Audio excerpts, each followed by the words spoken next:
గురుజీ మృగశిర నక్షత్రం వాళ్ళ గురించి తెలియజేస్తున్నారు.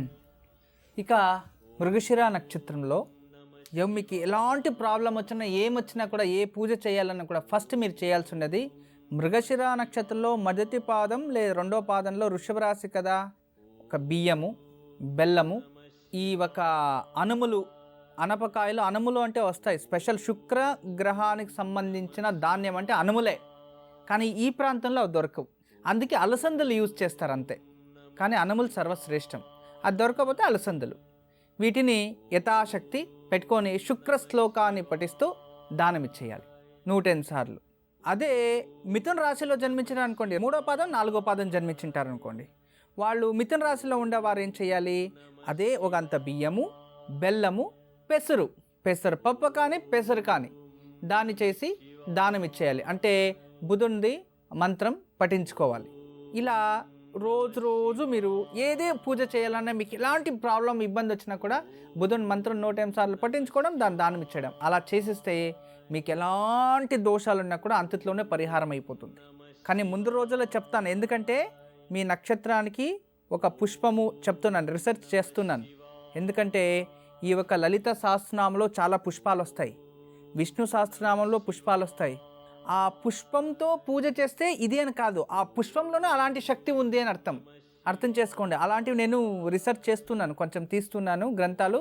ముందటి రోజుల్లో మీకు ఒక వృక్షము, మీకు ఒక పుష్పము, మీకు ఒక భగవంతుడిని ఇచ్చేస్తాను. దాన్ని చక్కగా మీ ఇంటి దగ్గర పెట్టుకుంటే అయిపోయింది, అంటే దాన్ని పూజ చేసుకుంటే అయిపోయింది. జీవితంలో ఎప్పటికీ మీరు ఇలాగే ఉండాలి. ఎలా ఉంటుందంటే అభివృద్ధి, మన ప్రజలందరూ కరెక్ట్గా దాన్ని ఫాలో చేస్తే త్వరగా ఫారిన్లా అయిపోతుంది మన దేశం. అంటే ఆర్థికంగా మంచిగా అభివృద్ధి, ప్రతి ఒక్క మనిషి బిజీ అయిపోయి, ప్రతి ఒక్క మనిషి గౌరవంతో ఉండి, ప్రతి ఒక్క మనిషి తిట్టకుండా చక్కగా వాళ్ళు సంతోషంగా బతికేస్తే దానికన్నా ఇంకేం కావాలి జీవితం, అంతే కదా. ప్రతి ఒక్క మనిషిలో సంతోషం, నవ్వు ఎప్పుడు ఉండాలి. దుఃఖం దూరం అయిపోవాలంటే నేను చెప్పింది పాటించాలంతే. దాని గురించి నిదానంగా మాట్లాడుకున్నాము. అయితే మీకు అందరికీ శుభవార్త తెలియచేస్తూనే ఉన్నాను, ఇప్పుడు కూడా తెలియచేస్తాను. మనకి రాయలసీమ అనే ఫేమస్ తెలుసు కదా, రాయలసీమ.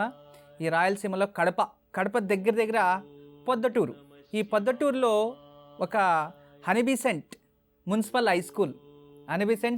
హై స్కూల్ గ్రౌండ్స్లో శివరాత్రి రోజు సాయంత్రం నుంచి అన్నీ స్టార్ట్ అయ్యి ఉంటాయి.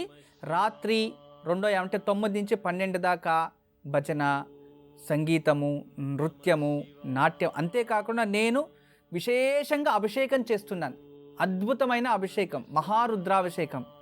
ఈ రుద్రాభిషేకం మీ చేతులతో సంకల్పం చేయిస్తా, ప్రతి ఒక్కరి చేతులతో సంకల్పం చేయిస్తా. మీరు చేయాల్సి ఉండేది ఒకటే, పండుగ రోజు కదా, నా పైన కాస్త గౌరవం పెట్టి ఇలాంటిది ఏదైనా వస్త్రాలు, పవిత్రమైన వస్త్రాలు, అందులో సంప్రదాయ వస్త్రాలు మీ ఇష్టం ఏమైనా వేసుకొని రాని ఉంటే అవి వేసుకోవచ్చి. చక్కగా కూర్చొని మీరు కూర్చోన్న చోటనే నేను స్టేజ్ పైన ఉంటాను, మీ చేతుల్లో సంకల్పం చేయిస్తా. ఆ సంకల్పం ద్వారా మీ జీవితంలో ముందరికి ఎప్పటికూ కష్టాలు రాకూడదు, ఉండే కష్టాలు సడన్గా దూరం అయిపోవాలి. అంటే మనమందరూ కలిసి భగవంతుని దగ్గర ఓం నమఃశివాయ అని వేడుకుంటే ఆ పరమేశ్వరుడు ఏమైనా ఇచ్చేస్తాడు. బోళాశంకరుడు, మీకు తెలీదు శివుని గురించి. భక్తితో వేడుకొనిస్తే అయిపోయింది. ఒక రుద్రం పారాయణ చేస్తే 340 సంకల్పాలు సిద్ధిస్తాయి మీకు. 340, 1, 2 కాదు, 340 సంకల్పాలు. ఎంత గొప్ప చూసారా, 340 సంకల్పాలు సిద్ధిస్తాయంటే దానికన్నా గొప్ప ఇంకేంటి. ఆ రోజు మహావిశేషం కదా, శివరాత్రి రోజు ఆ శివుని మనమందరూ ప్రార్థించి రప్పిస్తాం, కైలాసం నుంచి రప్పించి కూర్చోబెట్టి చక్కగా పూజ చేద్దాము. ఆ రోజు అందరూ కలుసుకుందాం. ఆ రోజు కోసం మనం అందరూ ఎదురు చూస్తూ ఉందాం. గురూజీ, మరి ఈనాటి యోగక్షేమం? ఈరోజు విశేషం నిజంగా, ఎందుకంటే ఈరోజు శుక్రవారం సంకష్టహర చతుర్థి వచ్చింది.